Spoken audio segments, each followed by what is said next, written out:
everyone, my name is Asiya Browne, and I'm a sophomore at the University of Minnesota, currently studying sociology of law, criminology, and justice. I'm also a part of a nonprofit called People for PSEO, and I'm the communications chair there. Hi everyone, my name is Zeke Jackson, and I'm a junior at the University of Minnesota studying political science and finance. As the executive director of People for PSEO, I'm working to raise awareness of the PSEO program and to articulate a future in which the PSEO program is a tool for workforce development, for decreasing inequities in Minnesota, and for increasing the autonomy of students. Being a student is hard. Not only do we have to figure out what we want to do with our life, but the cost of making a wrong decision is rising every year. This is especially true for students in Minnesota, where we find ourselves at the forefront of a growing student debt crisis.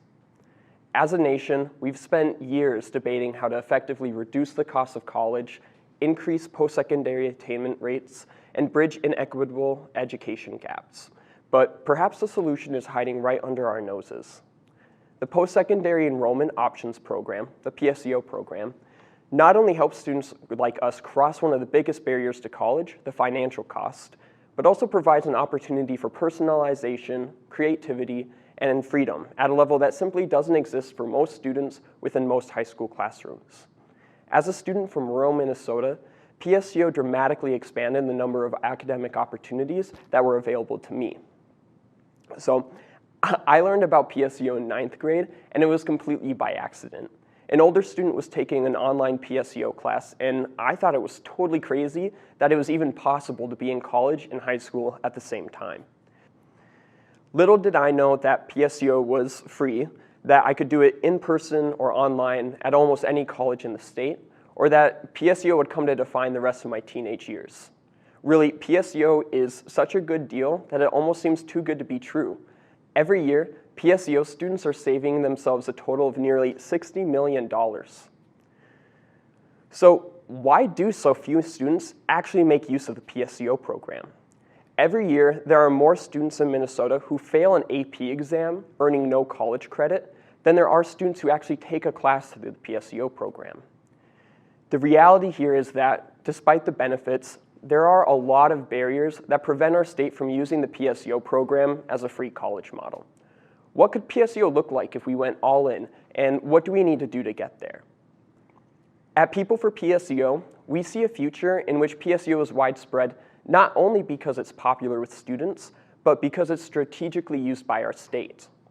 Properly applied, PSEO could be a catalyst for a more efficient education system that saves both students and taxpayers money. There are a lot of barriers out there that prevent students from earning a post-secondary education. And we see PSEO as a critical tool to reduce risk and accelerate timelines for students and families. We see a PSEO that gives students the autonomy to personalize their education by cherry-picking courses offered across dozens of educational institutions. With PSEO, we could send tens of thousands of students across Minnesota to earn an AA degree without our society spending a single extra cent on tuition or books, without putting more youth into debt. But we don't. Why not? Making room for PSEO requires a public reimagining of the purpose of PSEO. Some of us have a weird conception of it, the idea that PSEO is only for the smart kids, when in fact our communities depend on the education of new teachers, new doctors, new mechanics, welders, construction workers, and engineers. And PSEO can serve as a direct pipeline that helps our students get a head start on a career that matters to them. If we can agree that PSEO has the potential for so much more, we can begin to have a conversation about what it takes to actually get there. Innovative and flawed, one of the biggest barriers to the expansion of the PSEO program is the law itself. We have an education funding formula that incentivizes school districts to minimize their PSEO enrollment, and we have a gag rule that prevents colleges and universities from educating students about the PSEO program. Those are just two examples that prevent some high school students from ever learning about the program. High schools also have a role to play, whether it's unfairly weighting other dual credit courses over PSEO or implementing policies that contradict state law. Colleges can be part of the solution by creating the infrastructure for PSEO communities and lifting unnecessary eligibility requirements. Overall, The PSEO ecosystem is weighed down by undue complexity and a misalignment between the priorities of our state, high schools, and colleges. These are all issues that need to be addressed and fixed in order for PSEO to undergo a sustainable expansion. For me, I learned about PSEO through my high school that fortunately supported me and students doing PSEO, and through my older sister. As an alumni, I'm so glad I participated in it, and I have never regretted it. And now that we know the complexities of the PSEO program, how do high schoolers themselves experience it? Well, just as the program itself is complex, so is each student's experience. For me, I really appreciated the doors PSEO opened for me. There were so many more communities I could connect with and subjects to explore at the University of Minnesota. And it also had started my journey in pursuing my career goals in a way I couldn't have done within the walls of my high school. I want current and future high school students to have this opportunity as well, and a part of making that possible is by recognizing the barriers I and other former PSEO students faced during their PSEO years. Take the story of alumni Zeke, for example. For many PSEO students, they make new connections at their colleges while staying connected with the friends they already had at high school, and that was the case for him. When he wanted to attend his high school prom, however, his school initially didn't allow him to without making him pay the fee for students not from his high school. Additionally, consider the story of another former PSEO student from Fulda, Minnesota. This student wasn't even allowed to use the computer labs in her school, which was a very necessary resource. These two stories highlight a major problem.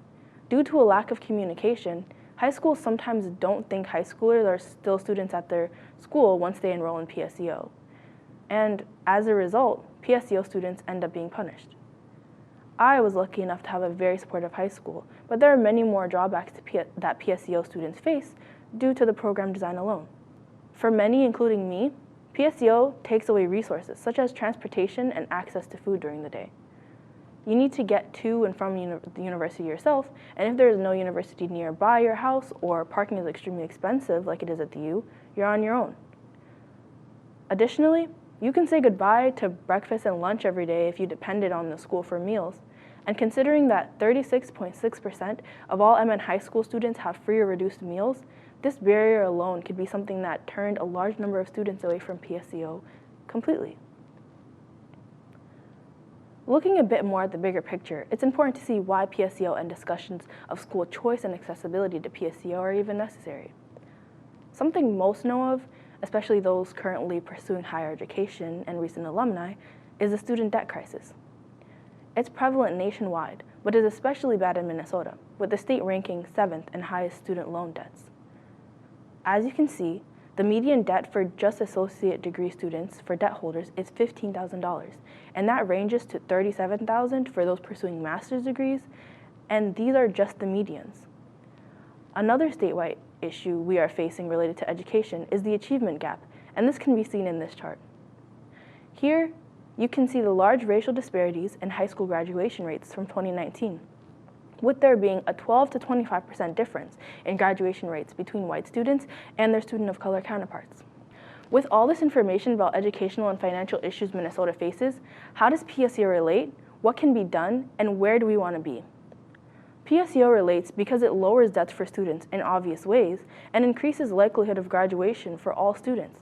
And with accessibility increased, this will translate to lessening the graduation gap further.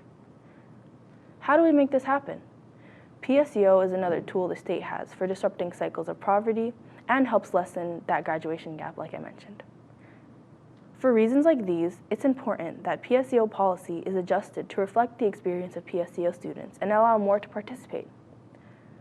Luckily, I was able to be a part of this change through People for PSEO and ended up testifying in front of legislators during my time as a PSEO student. That experience really taught me a lot, and I would have never imagined doing something like that before PSEO. With work like this, we can hopefully go from the point we're at now to a PSEO program that is much more accessible to and known by students that it can benefit the most. Knowing all this, how can we work to make the necessary changes needed? And for me, it was joining People for PSEO. Our goal is to expand opportunities for all Minnesota students through the PSEO program. We spend our time communicating about the value of PSEO fighting to lower barriers to enrollment, and creating a community for all PSEO students, alumni, and supporters. Finally, what can we take away from everything we've discussed today, and what can we do? Well, firstly, there's no question that the PSEO program in Minnesota is an extremely important program and tool for high schoolers that gives a much-needed head start on post-secondary education and career exploration. This is why it's so important for it to be more accessible for as many students as possible, especially those who come from lower socioeconomic backgrounds. With more of this accessibility, students are able to advocate for themselves in a better way. And when these students advocate for themselves, it's the job of everyone else, including educators and policymakers, to listen. I'm hoping with the work I do with People for PSEO, it'll produce better experiences for PSEO students in Minnesota, and one day in other states as well.